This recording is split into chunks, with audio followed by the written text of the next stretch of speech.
ගණ්ඩා ශරීරවල හටගන්නා ගෙඩි හා සමාන බැවින් ස්කන්ධයෝ ගණ්ඩයෝය. ස්කන්ධයෝ 3 ආකාරයකින් ශරීරයේ හටගන්නා ගෙඩිවලට සමාන වෙති. ගෙඩිවල දැවිල්ල, පුපුරු ගැසීම, හුලකින් අනින්නාක් මෙන් වරින් වර ඇතිවන කැක්කුම, පිහියකින් කපන්නාක් මෙන් ඇතිවන කැක්කුම, පෙඩි කරන්නාක් මෙන් ඇතිවන කැක්කුම, නොනැවති දිගටම පවත්නා කැක්කුම යන මේ විවිධ කැක්කුම් ඇත්තේය. ගෙඩියක මෙන් පංචස්කන්ධයෙහි ගණනක් නැති කැක්කුම් ඇත්ත.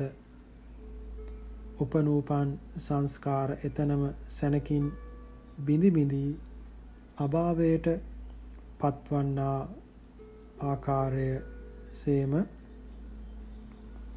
පංචස්කන්ධ සංඛ්‍යාත මේ සංස්කාර පුංජේහි බිඳී යන ඒවා වෙනුවට අලුත් සංස්කාරයන් ඇති කිරීම සඳහා ආහාර පාන බෙහෙත් සැපයීමේ මහා කරදරය, කොතෙක් ආහාර පාන ගතද සාගින්න හා පිපාසය නැවත නැවත ඇතිවීමේ කරදරය, අපවිත්‍ර ද්‍රව්‍යයන් උතුරන වැగిරෙන මේ රූපකය දිනකට වාර ගණනක් පිරිසුදු කිරීමේ කරදරය, රූපකය ආරක්ෂා කරනු පිණිස, අලංකාර කරනු පිණිස වස්ත්‍ර ආභරණ සැපීමේ කරදරය, වාසස්ථාන සැපීමේ කරදරය, අමුදරුවන් ඇතියනට ඔවුන් පෝෂණය කිරීමේ හා ආරක්ෂා කිරීමේ කරදරය, ධනය ඇතියනට ඒවා ආරක්ෂා කිරීමේ කරදරය, ධනය නැතියනට දුප්පත්කමේ කරදරය, ගල් මුල් ආදියෙහි හැපීමෙන් වන රිදුම්,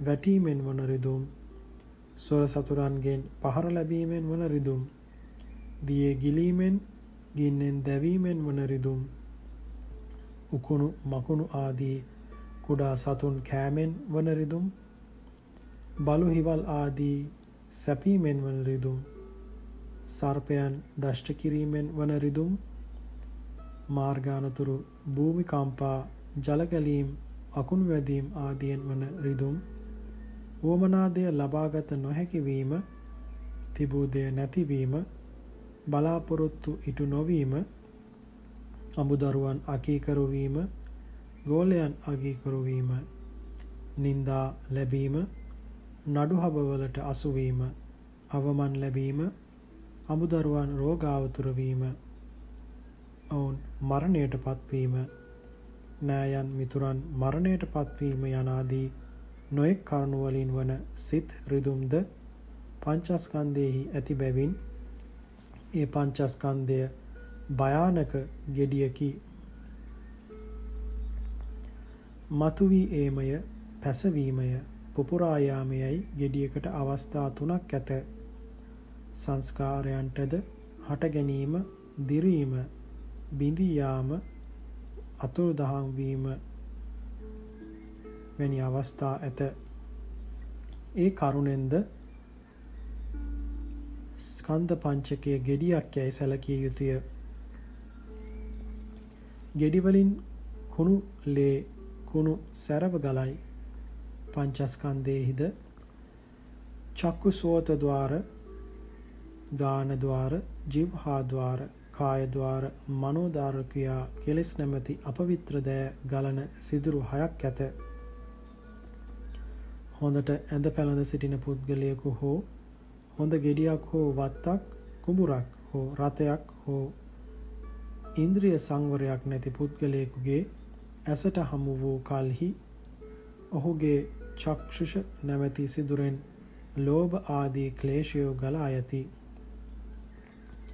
හොඳ ඇඳුමකින් සිටින පුද්ගලයෙකු දුටු කල්හි මේ කොතරම් ලස්සන, කොතරම් හොඳ ඇඳුමක්ද, මේ જાතියේ ඇඳුමක් මාත් අඳින්නට ඕනෑ, මගේ අසවලාට හෝ මේ જાතියේ ඇඳුමක් අඳවන්න ඕනෑ කියා ඉන්ද්‍රිය සංවරය නැති පුද්ගලයාගේ ඇසින් ලෝභ නැමැති ක්ලේශය ගලා යයි. පෙනේද මූ ඇඳ සිටින හැටි, මුන් ඉස්සරත් මෙහෙම ඇඳා යනාදීන් ද්වේෂ, ඊර්ෂ්‍යා නැමැති ක්ලේශයෝ ගලා යති. හොඳ ගෙවල්, වතු කුඹුරු ආදිය දැකීමේදීද එසේම කෙලෙස් ගලා යන හැටි තේරුම් ගත යුතුය. ශෝත ආදී ద్వාරයන් කෙලෙස් ගැලීමත් කියන ලද ක්‍රමය අනුව සිතා ගත යුතුය.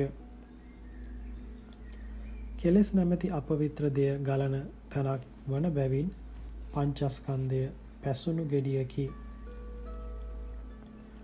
පංචස්කන්ධයේ ගණ්ඩතෝ පස්සන්තෝ අනුලෝමිකං කන්තිං පටිලබති පංචන්නං කන්දානං නිරෝධෝ අගණ්ඩං නිබ්බානන්ති පසන්තෝ සම්මන්තනියාමං ඔක්ඛමති පටිසම්භිදා මග්ගයෙන්.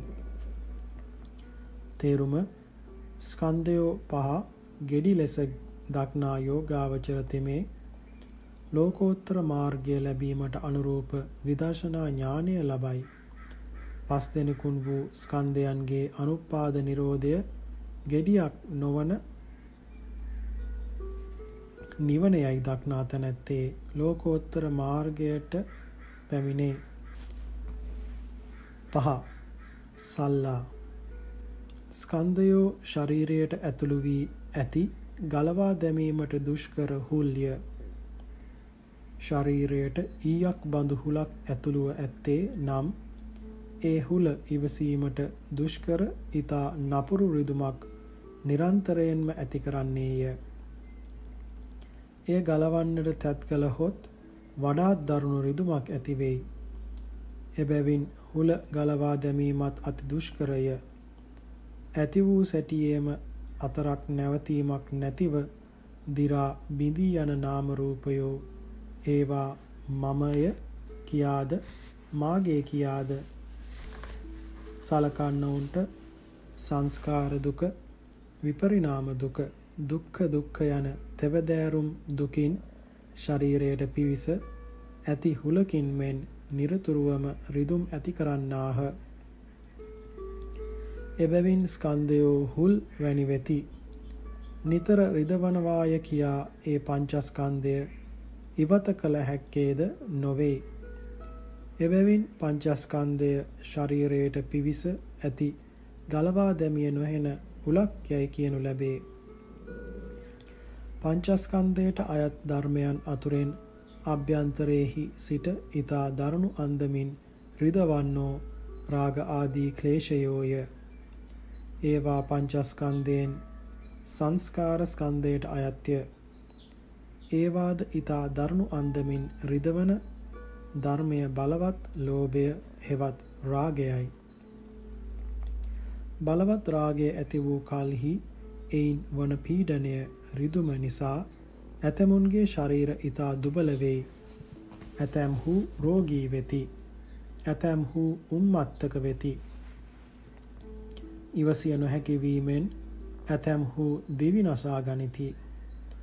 රාග නැමැති හුලේ දරුණුකම මේ කතාවෙන් දත යුතුය. එක් කලෙක බරණැස් නුවර වැසියෝ සැනකෙළියක් පැවැත්වූහ. නගරය දේව නගරයක් මෙන් සැරසූහ. සෑම දෙනම සැනකෙළියෙහි යෙදුනෝය. එහි එක් දුප්පත් මිනිසෙකුට හැඳිවත හැර අතිරේක වශයෙන් තිබුණේ දල සුදු රෙදි දෙකක් පමණි. ඔහු ඒ රෙදි දෙක හොඳින් අපුල්ලවා සිය ගණනක් රැලි සිටිනසේ නමා තැන්පත් කරගෙන සිටී. සැනකෙළි දිනවල ඔහුගේ බිරිය හිමියා අමතා, හිමියනි, රතු වතක් හැඳ රතු වතක් පොරවා ඔබගේ කර අත ලාගෙන එක් රැයක් සැනකෙළියේ ඇවිදින්නට ආසාව ඇත්තෙමි යැයි කීවාය. සොඳුර, දුප්පත් අපට රතු රෙදි කොයින්ද? සුදු රෙදි හැඳ පොරවා සැනකෙළියෙහි ඇවිදින්න යැයි හිමියා කීවාය. එකල්හි හිමියා, සොඳුර, දුප්පත් මට කුමට කරදර කරන්නෙහිද? අපි රතු රෙදි කෙසේ ලබන්නහමුදැයි කීය. එකල්හි බිරිය, හිමියනි, පිරිමියෙකුට ඕනෑ නම් නැත්තේ කුමක්ද? රජුගේ රෙදි ගබඩාවෙහි බොහෝ වස්ත්‍ර ඇත්තේ නොවේදයයි කීවාය. සොඳුර එතන රකුසන් අරක්ගත් පොකුණක් වැනිය. බලවත් රක්ෂා ඇත්තේය. එහි යන්නට නොපිළිවන තී මා නසන්නට තත් නොකරව අපට ඇති හැටියට සතුටු වන්නේයි සැමියා කීය. හිමියනි, ඔබට බැරි කිමද? පිරිමියෙකුට රාත්‍රී කාලයේ යා නොහැකි තැනක් ඇද්දැයි බිරිය කීවාය. ඒ අසන්න දුගී මිනිසා ප්‍රේමයයි වර්ණනා කරනු ලබන මහා අනර්ථකර රාගය දුරු කරගත නොහැකි විය. බිරිය සතුටු කරවනු පිණිස රාත්‍රී කාලයේදී ඒ මාර්ග ගමන ගියේය. මුරකරුවා ඔහුගේ ශබ්දය අසා හොරෙක් හොරෙක් කියා කෑගසා වටකොට ඔහු අල්ලා බැනවැදී හොඳටම ගුටි බැටදී බැඳ තබා පසුදින රජුට දැක්වූහ. රජතෙමේ ඒ අසරණයා උල තබා මරා දමන්නට අනකලේය. වදකයෝ ඔහු බැඳ වදබෙර ගසමින් නගරයෙන් පිටතටගෙන ගොස් උල හිඳ වූහ. ඔහු දිවි නොතකා මේ මාර්ග ගමන ගියේ ඔහු තුල පිවිස තිබූ රාගය නැවති හුලෙන් ඇතිවන රිදීම ඉවසිය නොහැකි නිසාය. ඇද දැමීමට දුෂ්කර වූ රාගය නැමැති හුල මරණය තෙක් ඔහුට දුරලිය හැකි නොවීය.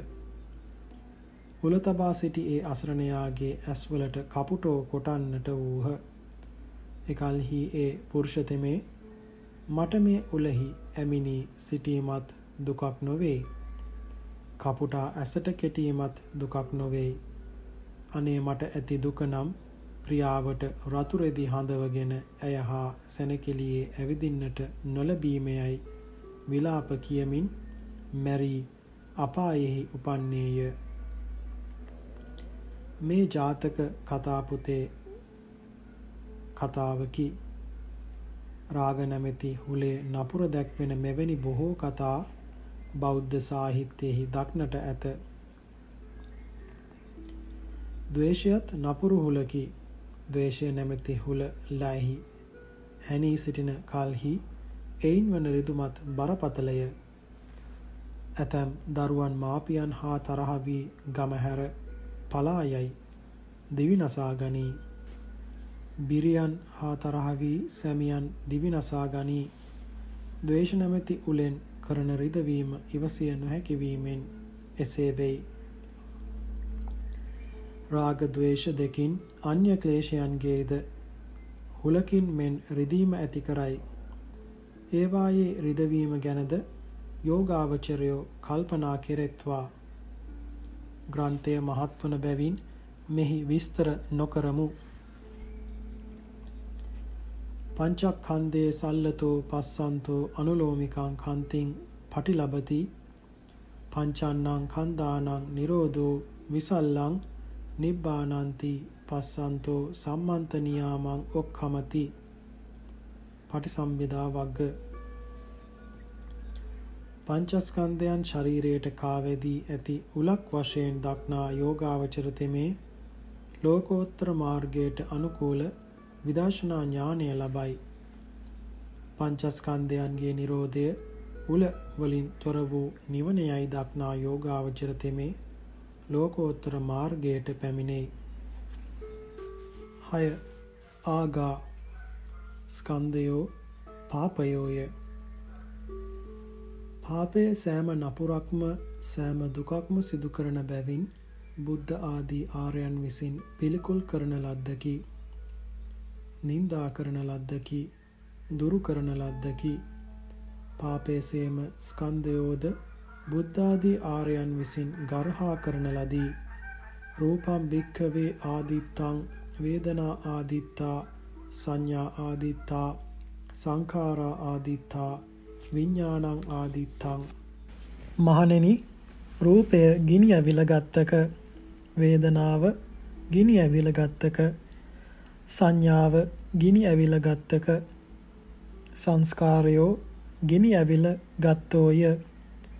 විඥානයේද ගිනි ඇවිල ගත්තෙක් යයි භාග්‍යවතුන් වහන්සේ විසින් ස්කන්ධයෝ ගර්හා කරන ලද්දෝය. බාරාහවේ පංචක්ඛන්දා පංචස්කන්ධය මහ බරක් යයිද වදාරා ඇත්තේය. මාරයාත් මරණු ලබන්නාත් මැරෙන්නාත් පංචස්කන්ධය බවද වදාරා ඇත්තේය. පේන පිණ්ඩූපමං රූපං වේදනා බුබුලූපමා මරීචීකූපමා සංඥා සංඛාරා කදලූපමා මායූපමංච විඤ්ඤාණං දීපිතා දිච්ච බන්දුනා යනුවෙන් රූපස්කන්ධය පෙන පිඩක් වැනි බවත් වේදනාස්කන්ධය දිය බිබුලක් වැනි බවත් සංඥාස්කන්ධය මිරිගුවක් වැනි බවත් සංස්කාරස්කන්ධය කෙසෙල් කඳක් වැනි බවත් විඥානස්කන්ධය මායාවක් වැනි බවත් වදාරා ඇත. මෙසේ ස්කන්ධයෝ පාපයසේ බුද්ධාදී ආර්යයන් විසින් ගරහා කරන ලද්දෝය. එබැවින් ස්කන්ධ පංචකය පවක් යයි කියනු ලැබෙයි.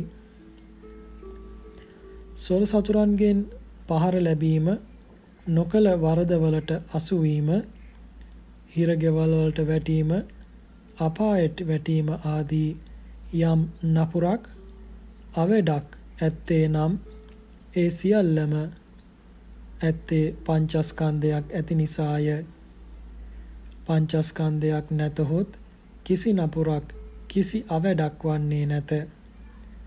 එබැවින් මේ පංචස්කන්ධය අගයකි, හෙවත් පවකි. පව්‍ය කියා යමක් ඇත්තේ නම් ඒ සියල්ල ඇතිවන්නේත් පංචස්කන්ධයෙහිය. පංචස්කන්ධේ අගතෝ පස්සන්තෝ අනුලෝමිකං කන්තිං පටිලබති පංචන්නං කන්දානං නිරෝධෝ අනගෝ නිබ්බානන්ති පසන්තෝ සමන්ත නියාමං ඔක්කමති. පංචස්කන්ධය පාපයක් වශයෙන් දක්නා යෝගාවචර තෙමේ ලෝකෝත්තර මාර්ගයට අනුරූප විදර්ශනා ඥානය ලබයි. පස් දෙනෙකුන් වූ ස්කන්ධයන්ගේ නිරෝධය පව්වලින් තොර වූ නිවනයයි දක්නා යෝගාවචර තෙමේ ලෝකෝත්තර මාර්ගයට බැසගනී යනුවෙහි තේරුමයි. 7. ආබාධා. රූපාදී ස්කන්ධයෝ ආබාධයෝය. ශීර්ෂ ආබාධ, හෘදය ආබාධ, උදරාබාධ ආදී ආබාධ ඇත්තහුගේ ශරීරය වැසි, පිණි, සුළං ආදියට ඔරොත්තු නොදෙන බැවින් ඔහුට රිසිසේ හැසිරීමට, රිසිසේ කෑමට බීමට, ගමන් යාමට, වැඩ කිරීමට ඉඩක් නැත. ආබාධ උත්සන්න වී ඇත්තේ නම් ඔහුට හිඳ ගැනීම, නැගිටීම, යාම යන මේවාද නොකළ හැකිය. හිස් ආබාධ ආදී විශේෂ ආබාධයක් නැතද රූපස්කන්ධ සංඛ්‍යාතමේ කය දුබල වී රෝගියෙකුසේ ශරීරය මෙන්ම වැසි, සුළං ආදියට ඔරොත්තු නොදෙන්නේය. සෑම ආහාරයක්ම ඔරොත්තු නොදෙන්නේය. සෑම වැඩකටම ඔරොත්තු නොදෙන්නේය. ශරීරය ආත්ම කරගෙන සිටින්නහුට එය පවත්වා ගත හැකි වන්නේ පරිස්සම් කළහොත්ය.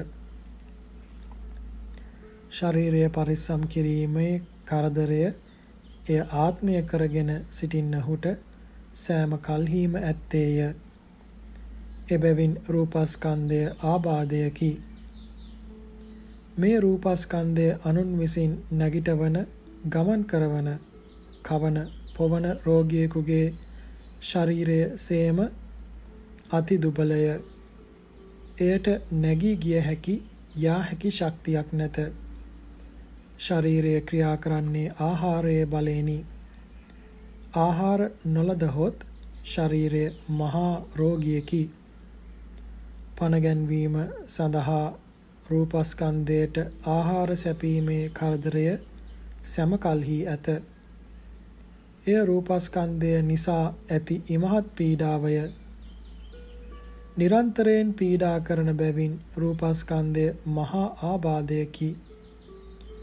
ශීර්ෂාබාධ ආදී දුක් දෙන ආබාධ රූපස්කන්ධයක් නැතිනම් නොහට ගන්නේය. නොඑක් හේතුන්ගෙන් ආබාධ ඇති වෙතැයි කියතත් රූපස්කන්ධයක් නැතහොත් ආබාධයක් නැත. රූපස්කන්ධයම ආබාධ ඇතිවීමේ ප්‍රධාන හේතුවයි. එබැවින් රූපස්කන්ධයම මහා ආබාධයක් යැයි කිව යුතුය. පංචස්කන්ධේ ආබාධතෝ පසන්තෝ අනුලෝමිකං කන්තිං පටිලබති. පංචන්නං කන්දානං නිරෝධෝ අනාබාධං නිබ්බානන්ති පස්සන්තෝ සම්මන්ත නියාමං ඔක්ඛමති. පස් දෙනකුන් වූ ස්කන්ධයන් ආබාධ වශයෙන් දක්නා යෝගාවචර තෙමේ ලෝකෝත්තර මාර්ගයට අනුරූප විදර්ශනා ඥානය ලබයි. පස් දෙනකුන් වූ ස්කන්ධයන්ගේ අනුපාද නිරෝධය ආබාධ නැති නිවනයයි දක්නා යෝගාවචර තෙමේ ලෝකෝත්තර මාර්ගය ලබයි. 8. පරේ අකීකරු බැවින් ස්කන්ධයෝ පරයෝය. මමය කියා තමාය කියා සලකන පංචස්කන්ධය හැර සෙස්සෝ පරයෝය. තවත් ක්‍රමයකින් කියතොත් මමය කියා සලකන පංචස්කන්ධයද අපේ අය ලෙස සලකන දූදරු ආදීන්ද හැර සෙස්සෝ පරයෝය. තමාද නොවන තමා හා සම්බන්ධයක් නැති තමාගේ කැමැත්ත හැටියට නොහැසිරෙන තමාගේ කැමැත්ත පරිදි හැසිරවීමට නොපුළුවන් තමාට හිත නො වූ පුද්ගලයන් පරයෝය. මමය කියා තමාය කියා සැලකිය යුත්තේ හැම කල්හිම තමාගේ කැමැත්ත අනුව පවතින කැමැත්ත අනුව පවත්වාගත හැකි තමාට හිත දෙයකි. යමෙක් තමාගේ කැමැත්ත අනුව නොපවතිනවා නම් පැවැත්වීමට නොපුළුවන් නම් ඒ දෙය මම ලෙස තමා ලෙස සැලකීමට සුදුසු නැත. මාගේ අයය කියා සැලකිය යුත්තේද තමාගේ කැමැත්ත අනුව හැසිරෙන හසුරුවාගත හැකි තමාට හිත පුද්ගලයන්ය. පංචස්කන්ධයෙහි ඇත්තේ මමය කියා පිළිගත යුතු දෙයක් හෝ මාගේ කෙනෙක් යයි කියා සැලකිය යුතු පුද්ගලයෙකුගේ හෝ ලක්ෂණද නැතහොත් පරයෙකුගේ ලක්ෂණදැයි විමසිය යුතුය. සෑම දෙනම ලස්සන වීමට ලස්සනට සිටීමට කැමතිය. එහෙත් මමය මාගේ යයි සලකන මේ රූපයද කර්ම ආදී හේතුන් අනුව ඇතිවන හැටියකට ඇතිවෙනවා මිස පුද්ගලයාගේ ඕනෑකම අනුව ලස්සනට ඇතිවන්නේ නොවේයි. ලස්සනට පවතින්නේ නොවේයි. ලස්සන වීමට ආශා කරන ඇතැම්හු ඊතා කැතය. සාමාන්‍යයෙන් හැම දෙනාගේම ශරීර කැතය. මිනිසුන් ඇඳුම් අඳින්නේ ආභරණ පළඳින්නේ ඒ කැත වසා ගැනීම පිණිසය. පංචස්කන්ධය සත්‍ය වශයෙන්ම මම වේ නම් එය තමාගේ කැමැත්ත පරිදි පැවැත්විය හැකි විය යුතුය. එසේ නොවනේ එය මම නොව පරයෙකු වන බැවිනි. නිරෝගීව විසීමට හැමදෙනම කැමතිය. ශරීරය පුද්ගලයාගේ අදහසට අනුව නිරෝගීව නොසිට නොඑක් විට රෝගාවතුර වන්නේය. ශරීරය දුබල නොවී ශක්තිමත්ව තිබෙනවාට සෑමදෙනාම කැමතිය. එහෙත් පුද්ගලයාගේ කැමැත්ත පරිදි නොපැවති එය දුබල වන්නේය. ශරීරය තරුණභාවයෙන් තබා ගැනීමට හැමදෙනම කැමතිය. එහෙත් පුද්ගලයන්ගේ කැමැත්ත පරිදි එය නොපවතී. දිනෙන් දිනම දිරයි. කළුවට තිබූ හිසකෙස් සුදු වෙයි. පැහැපත්ව තිබූ හම රැලි ගැසී කොරළ පිපී සුදු කළු ලප ඇති වී කැත වෙයි. ඉන්ද්‍රියෝ දුබල වෙයි. එකින් එක දත් ගැලවෙන්නට පටන් ගනී. දුබල වී හැරමිටියේ පිහිට සොයන්නට සිදු වෙයි. ශරීරය පවිත්‍රව තිබෙනවාට හැමදෙනම කැමතිය. එහෙත් එය නිතරම දහඩිය මල මුත්‍ර ආදියෙන් අපවිත්‍ර වෙයි. සුඛයට සොම්නසට හැමදෙනම කැමැත්තෝය. එහෙත් ඒ කැමැතිවන සුඛය සොම්නස ඔවුනට රිසිසේ නොලබා ගත හැකිය. ලැබුවද පවත්වාගත නොහැකිය. දුකට දොම්නසට සත්වයෝ කැමති නැත. එහෙත් ඒ නොකැමැති දුක හා දොම්නස ඔවුන් කරා නිතර එයි. සත්වයෝ ජීවත් වීමට කැමැතිය, මරණයට අකමැතිය. ස්කන්ධයෝ කැමැත්ත පරිදි ජීවත් නොවි අකමැති තත්වයේ වූ මරණයට පැමිණෙයි. මෙසේ මම මාගේ යයි සලකන පංචස්කන්ධය තමාගේ කැමැත්ත හැටියට නොපවත්නා බැවින්, නොකමැති පරිදිම පවත්නා බැවින් ඒ පංචස්කන්ධය තමාගේ හෝ තමා අයත් දෙයක් හෝ නොවන බැවින් පරයකි, අනිකෙකි.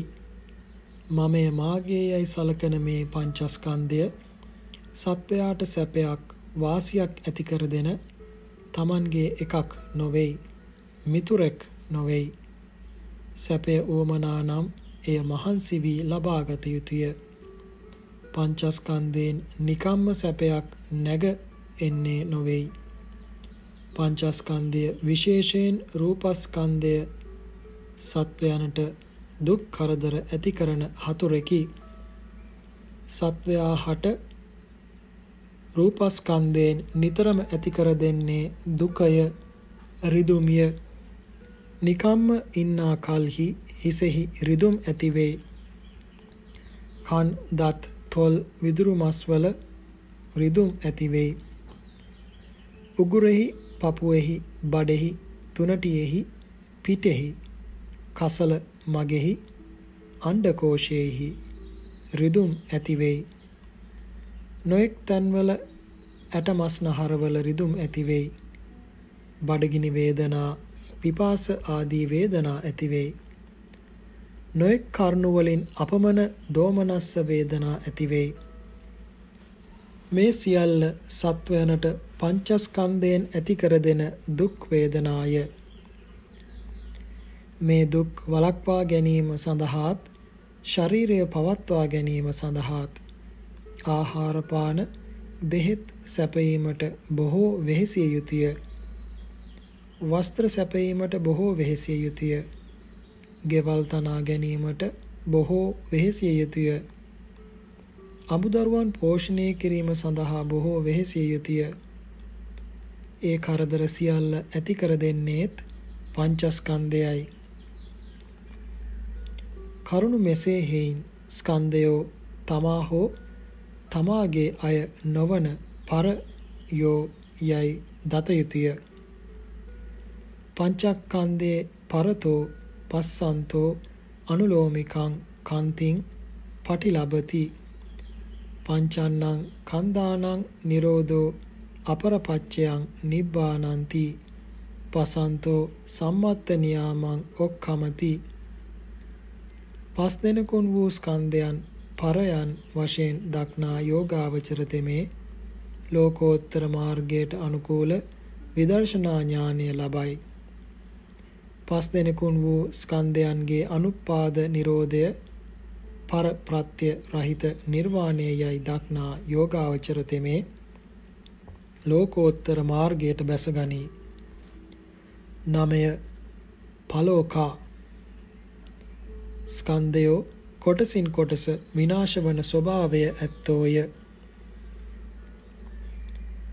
මහ ජල ගැලුම් වලදී දුබල වූ ගම් ඉවුරු, වැව් කණ්ඩි, වැලි කඳු, පස් කඳු කොටසින් කොටස බිඳී යන්නාක් මෙන් තද සුළඟට අසු වී ගස්වල අතුකිලි බිඳී යන්නාක් මෙන් ගින්නට අසු වූ විට ගෙවල් දැවී යන්නාක් මෙන් රූපස්කන්ධ සංඛ්‍යාත මේ ශරීරයේද කොටසින් කොටස සිඳී යන විනාශ වී යන ස්වභාවය ඇතියකි.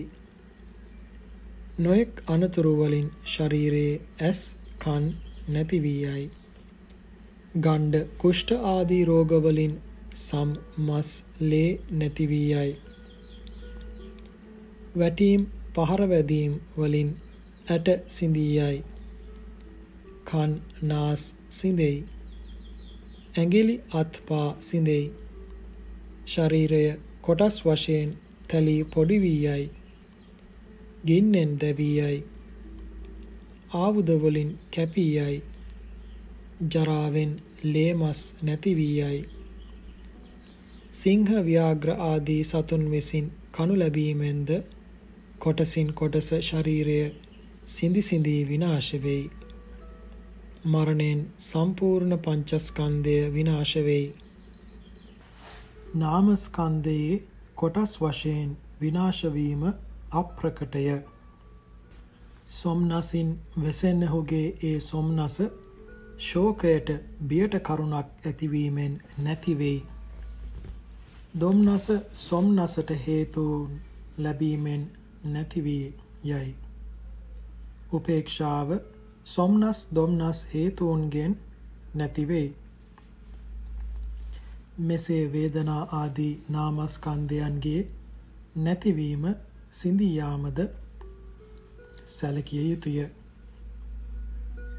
පංචස්කන්ධයේ පලෝකතෝ පස්සන්තෝ අනුලෝමිකං කන්තිං පටිලබති පංචන්නං කන්දානං නිරෝධෝ අපලෝක ධම්මෝ නිබ්බානන්ති පස්සන්තෝ සම්මත්ත නියාමං ඔක්කමති.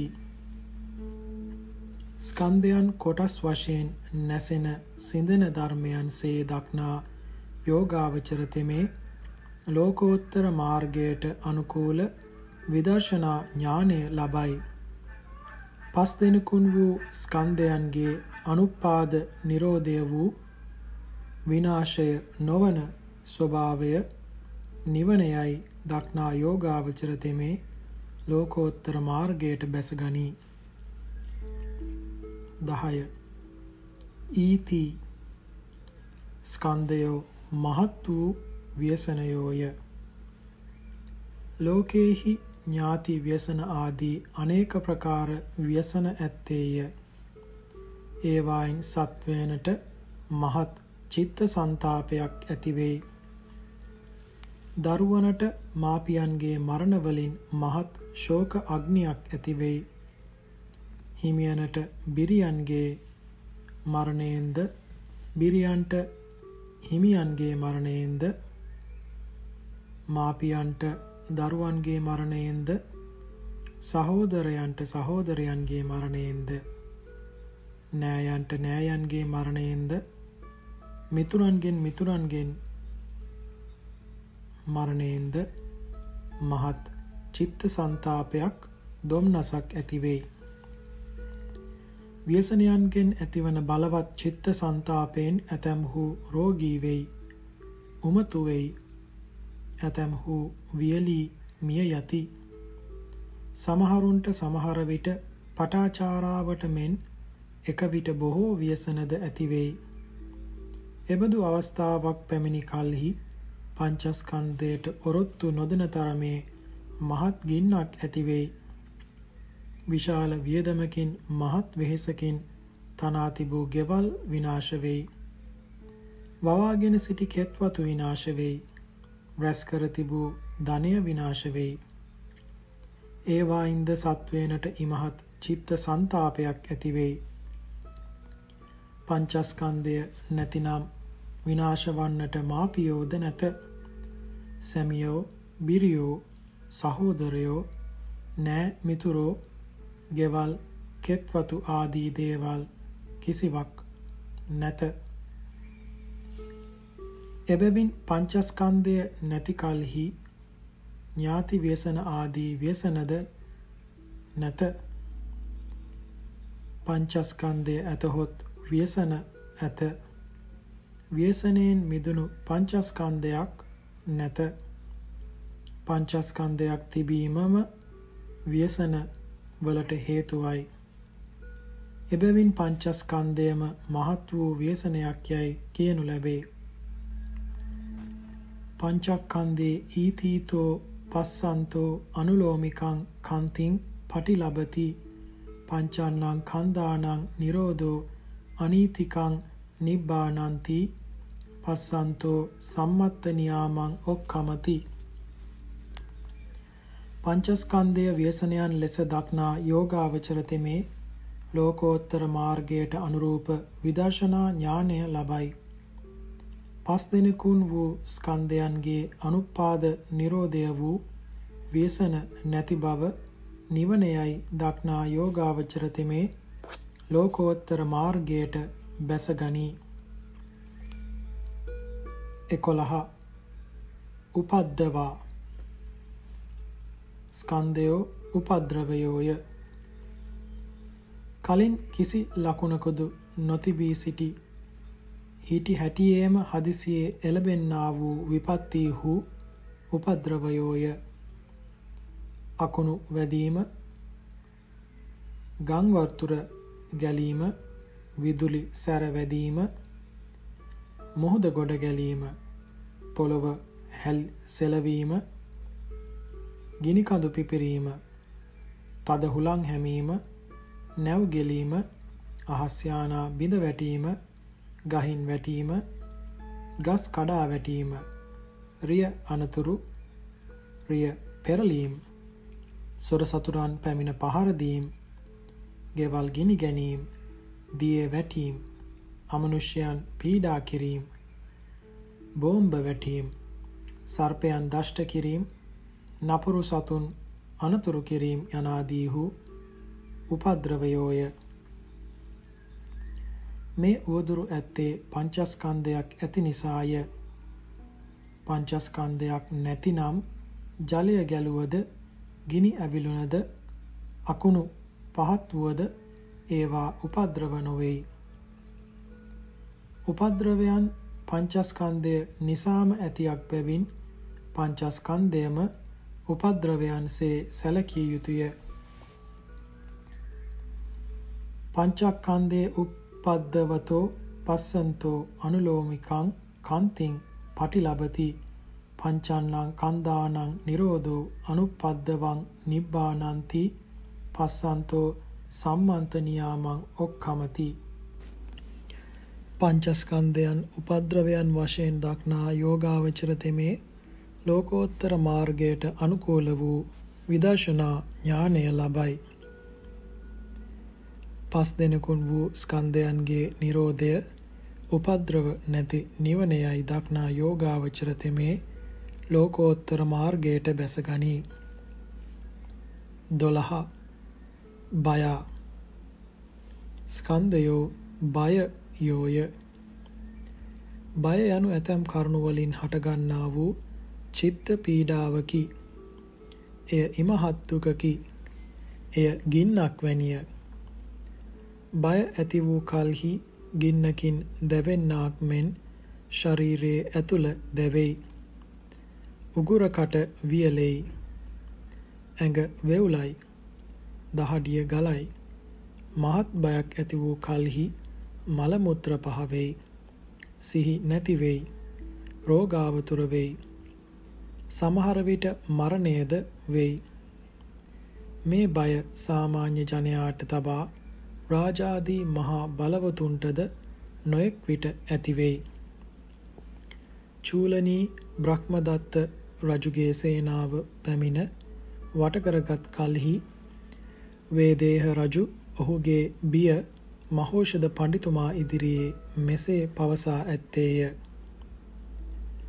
උබ්බේ ද තේ මේ හදයන් මුකංච පරිපුස්සති නිබ්බුතින් නාදි ගච්ඡාමි අග්ගි දණ්ඩෝව ආතපේ කම්මාරාණං යතා උක්කා අන්තෝ ඥායාති නොබහි ඒවම්පි හදයන් මයිහං අන්තෝ ඥායාති නොබහි. මහ සුළඟකට අසු වූ ගසක කොළයක් මෙන් මාගේ හෘදය වෙවුලයි. මාගේ මුඛයද වේලෙයි. ගින්නෙන් දැවි අවුවට පැමිණියෙකු මෙන් මම නිවීමක් නොලබමි. කුඹුරන්ගේ කෝවක ඇතුළ දැවෙන්නාක් මෙන් මාගේ හෘදයේ ඇතුළ දැවේ. යනු එහි තේරුමයි. සසර සැරිසරන සත්වයනට බිය දනවන කරුණු බොහෝ ඇත. රජුන්ගෙන්ද මහත් බය ඇති වෙයි. සොරුන්ගෙන් සතුරන්ගෙන්ද අලිකොටි වලස් ආදී නපුරු සතුන්ගෙන්ද සර්පයන්ගෙන්ද ඡණ්ඩ අමනුෂ්‍යයන්ගෙන්ද යුද්ධවලින්ද ගින්නෙන් දියෙන් සුළඟින් වසංගත රෝග ආදී වලින් නොඑක් විට මහත් බය ඇති වෙයි. තමාට මැරෙන්නට වේ යයි සිතුණු විට මහා බයක් ඇති වෙයි. තවද අමුදරුවන් සහෝදරයන් මැරති යයි කියාද කෙත්වතු පාළු වෙතයි කියාද රස්සාව නැති වී යයි කියාද රහස් හෙළි වෙතයි කියාද රෝගයන් හටගෙනතයි කියාද අනුන් විසින් චෝදනා ඉදිරිපත් කිරීම නිසාද මා විසින් මෙනම් වරද කර ඇත කියා තමා විසින්ම තමාට චෝදනා කර ගැනීම නිසාද මරණින් මතු අපායෙහි වැටෙන්නට වෙතයි කියාද තවත් නොඑක් කරුණු නිසාද සත්වයනට නොඑක් විට බිය ඇති වෙයි. මෙහි කී නොකී සියලු බිය ඇත්තේ පංචස්කන්ධය ඇති නිසාය. පංචස්කන්ධය නොමැතිනම් බය කියා දෙයක් නැත. එබැවින් ස්කන්ධයෝම බයයයි යෝගාවචරයන් විසින් සැලකිය යුතුය. පංචස්කන්ධේ බයතෝ පස්සන්තෝ අනුලෝමිකං කන්තිං පටිලබති පංචන්නං කන්දානං නිරෝධෝ අභයං නිබ්බානන්ති පස්සන්තෝ සම්මත්ත නියාමං ඔක්ඛමති. පංචස්කන්ධය බියක් ලෙස දක්නා යෝගාවචර තෙමේ ලෝකෝත්තර මාර්ගයට අනුරූප විදර්ශනා ඥානය ලබයි. පස් දෙනකුන් වූ ස්කන්ධයන්ගේ අනුපාද නිරෝධය බිය රහිත නිවනයයි දක්නා යෝගාවචර තෙමේ ලෝකෝත්තර මාර්ගයට බැසගනී. 13. උපසග්ගා ස්කන්ධයෝ ශරීරගත වී තිබී සිටි හැටියේ හදිසියේ මතුවී එන මල පෙරේත දෝෂ ආදිය වැනි දෝෂයෝය. ස්කන්ධ පංචකය ඥාති ව්‍යසන ආදී අනේක බාහිර අනර්ථයන් හාද දරුණු රෝග ආදී අභ්‍යන්තරික අනර්ථයන් හාද රාග ද්වේෂ ආදී අභ්‍යන්තරික අනර්ථයන් හාද සම්බන්ධව පවත්නා දෙයකි. එබැවින් මේ පංචස්කන්ධය දරන්නහුට හූනියමක් පෙරේත දෝෂයක් දේව දෝෂයක් වැදී ඇතියවොන්ට වරින් වර හදිසියේ ඒ දෝෂය මතුවී එන්නාක් මෙන් ඥාති ව්‍යසන ආදී බාහිර අනර්ථයෝ හදිසියේ නැගී ඇති. නොඑක් භයානක රෝගයෝ හදිසියේම ශරීරය තුල නැගී ඇති. මහා අනර්ථකර රාගයන් ආදී ක්ලේශයෝ හදිසියේම අභ්‍යන්තරයේ නැගී ඇති. පංචස්කන්ධයක් නැතහොත් ඒ බාහිර අභ්‍යන්තරික අනර්ථයන්ට සම්බන්ධ වී තිබීමට නැගී ඒමට තැනක් නැති බැවින් පංචස්කන්ධයම දෝෂයන් ලෙස සැලකිය යුතුය. හූනියම් දෝෂ ආදියක් වැදී ඇතියහු විසින් මම දැන් සුඛිතව වෙසමියයි කියා ඒ දෝෂය දුරු කර ගැනීමට ක්‍රියා නොකොට පමාවීම සුදුසු නැත. පංචස්කන්ධ සංඛ්‍යාත දෝෂය ඇති කල්හිද මට දැන් අනර්ථයක් නැත, විපතක් නැත, මම දැන් සුඛිත වෙමි කියා බලා සිටීම පමාවීම නුසුදුසුය.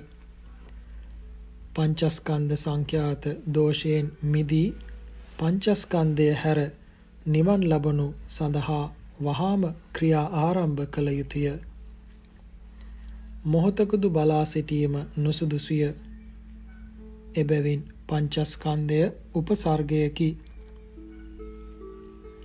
පංචස්කන්ධේ උපසග්ගතෝ පස්සන්තෝ අනුලෝමිකං කන්තිං පටිලබති පංචන්නං කන්දානං නිරෝධෝ අනුපසග්ගං නිබ්බානන්ති පස්සන්තෝ සම්මත්ත නියාමං ඔක්ඛමති. පංචස්කන්ධයන් උපසර්ග වශයෙන් දක්නා යෝගාවචර තෙමේ ලෝකෝත්තර මාර්ගයට අනුරූප විදර්ශනා ඥානය ලබයි. පස් දෙනකුන් වූ ස්කන්ධයන්ගේ අනුපාද නිරෝධය උපසර්ග රහිත වූ නිවනයයි දක්නා යෝගාවචර තෙමේ ලෝකෝත්තර මාර්ගයට බැසගනී. 14 චලා ස්කන්ධයෝ ව්‍යාධි ජරා මරණ ආදියෙන් නිතර සැලෙයි.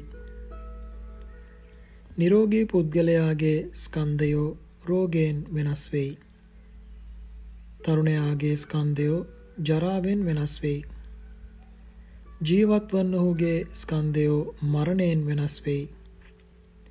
සීත කාලයේ ස්කන්ධයෝ උෂ්ණ කාලයේදී වෙනස් වෙයි. උෂ්ණ කාලයේදී ස්කන්ධයෝ ශීත කාලයේදී වෙනස් වෙයි. දවාලේ ස්කන්ධයෝ රාත්‍රියේද රාත්‍රියේ ස්කන්ධයෝ දවාලයේද යාමෙහි පැවති ස්කන්ධයෝ හිටීමෙහිද හිටීමෙහි පැවති ස්කන්ධයෝ හිඳීමෙහිද හිඳීමෙහිදී පැවති ස්කන්ධයෝ වැතිරීමේද ආදී වශයෙන් වෙන්වෙන් අවස්ථාවලදී වෙනස් වෙති. අත්පා පහත හෙලා තිබියදී පැවති ස්කන්ධයෝ එසවීමේදී වෙනස් වෙයි. අෂ්ටලෝක ධර්මය අනුවද ස්කන්ධයෝ වෙනස් වෙයි. ලාභ ඇති කාලයේ ස්කන්ධයෝ දුප්පත් වීමෙන්, පිරිවර ඇති කාලයේ ස්කන්ධයෝ පිරිවර නැතිවීමෙන්, ප්‍රශංසා ඇති කාලයේ ස්කන්ධයෝ නින්දා ලැබීමෙන්, සැප ඇති කාලයේ ස්කන්ධයෝ දුක් ඇතිවීමේ අවස්ථාවලදී එකිනෙක වෙනස් වෙති. මෙසේ ස්කන්ධයෝ කිසි ස්ථීරත්වයක් නැතිව නලියන පණු ගොඩක්සේ නලියමින් පවතිත්. මෙහි සෙලවීමයයි කියන ලද්දේ පළමු පහළ වූ සංස්කාරයන් බිඳී ඒ තැන්වල අලුත් සංස්කාරයන් පහළවීමය. ශරීරය හැමතැනම රූප කලාප ඉපිද ඉපිද බිඳී යන හැටි නුවණින් බලනු. වේදනා සංඥා සංස්කාර විඥාන යන අරූප ස්කන්ධ හතරේ සැලීම හෙවත් වෙනස් වීමද කල්පනා කොට තේරුම් ගත යුතුය. පංචස්කන්ධේ චලතෝ පස්සන්තෝ අනුලෝමිකං කන්තිං පටිලබති පංචන්නං කන්දානං නිරෝධෝ අචලං නිබ්බානන්ති පස්සන්තෝ සම්මන්තනියාමං ඔක්කමති. ස්කන්ධයන් සැලෙන ස්වභාවය ඇතියවුන් වශයෙන් දක්නා යෝගාවචර තෙමේ ලෝකෝත්තර මාර්ගයට අනුරූප විදර්ශනා ඥානය ලබයි. පංචස්කන්ධයන්ගේ අනුපාද නිරෝධය නොසැලෙන නිවනයයි දක්නා යෝගාවචර තෙමේ ලෝකෝත්තර මාර්ගයට බැසගනී. 15 පබංගු ස්කන්ධයෝ භංගවන ස්වභාව ඇත්තාහුය. රූපස්කන්ධ සංඛ්‍යාත ශරීරයෝ තැලෙන, කැබලිවන, සිදුරුවන, පැලෙන, පළු ගැලවෙන, ඉරෙන, දැවෙන, කුණුවන ස්වභාවය ඇතියෝය. පබංගු යන භාවනා පදයෙන් අදහස් කෙරෙන්නේ ස්කන්ධයන්ගේ ඒ ස්වභාවයන්ය. යෝගීන් විසින් ශරීරයන් එසේ වන හැටි සිතා බැලිය යුතුය. රූපස්කන්ධ සංඛ්‍යාත මේ කයට වැටීමක්, යටවීමක්, දඬු මුගුරු වලින් පහර දීමක් සිදු වුවහොත් නොතැලී පැවතිය හැකි ශක්තිය නැත. තැලෙන ස්වභාවය ඇති රූපස්කන්ධය නොඑක් විට තැලෙන්නේය. කැබලි නොවී පැවතිය හැකි ශක්තියක් රූපස්කන්ධයට නැති බැවින් එය දුම්රිය, බස්රිය ආදී බර රියවලට අසුවීම, යන්ත්‍රවලට අසුවීම, ඉතා ඉහළ සිට වැටීම, අලි කොටි වලස් ආදී නපුරු සතුන්ට අසුවීම, බෝම්බවලට අසුවීම යනාදියෙන් කැබලි වී යන්නේය. මස් පිණිස ගන්නා ගව ආදී සතුන්ගේ ශරීර කැපීමෙන් කුඩා කැබලි වන්නේය. උල් ආදියට ඔරොත්තු දීමේ ශක්තියක් නැති රූපස්කන්ධය කටු වලින්, උල් වලින්, පිහි වලින්, කිනිසි වලින්, සතුන්ගේ දත් වලින්, වෙඩි වලින්, හී වලින්, ශරීරයෙන්ම හටගන්නා gadu වලින් නොඑක් විට සිදුරු වන්නේය. දුබල වූ රූපස්කන්ධය සමහර විට ඉදිමි පැලෙන්නේය. බර දේවලට යටවීමෙන්ද ආයුධ වලින්ද පැලෙයි. සමහර විට පළු ගැලවී යයි. කටු ආදියට හසු වීමෙන් නපුරු සතුන්ගේ නියවලට දත්වලට අසු වීමෙන් ඉරේ ගින්නෙන් දැවී අලු වෙයි. ඉදුණු කොස් ගෙඩි සේ කුණු වී යයි. බඩවැල් ඇට මස් නහර වෙන් වී යන්නේය. ඊතා සියුම් බැවින් නාමස්කන්ධය ආයුධ ආදියට හසු නොවෙතත් නොඑක් හේතුන් නිසා ස්වභාව ධර්මයේ අනුවද භංගයට විනාශයට පැමිණෙයි. පංචස්කන්ධේ පබංගූතෝ පස්සන්තෝ අනුලෝමිකං කන්තිං පටිලබති. පංචන්නං කන්දානං නිරෝධෝ අපම්බංගෝ නිබ්බානන්ති පස්සන්තෝ සම්මන්ත නියාමං ඔක්කමති. පංචස්කන්ධයන් භංගවන්නන් වශයෙන් දක්නා යෝගාවචර තෙමේ ලෝකෝත්තර මාර්ගයට අනුරූප විදර්ශනා ඥානය ලබයි. පස් දෙනෙකුන් වූ ස්කන්ධයන්ගේ අනුපාද නිරෝධය භංගයක් නැති නිවනයයි දක්නා යෝගාවචර තෙමේ ලෝකෝත්තර මාර්ගයට බැසගනී.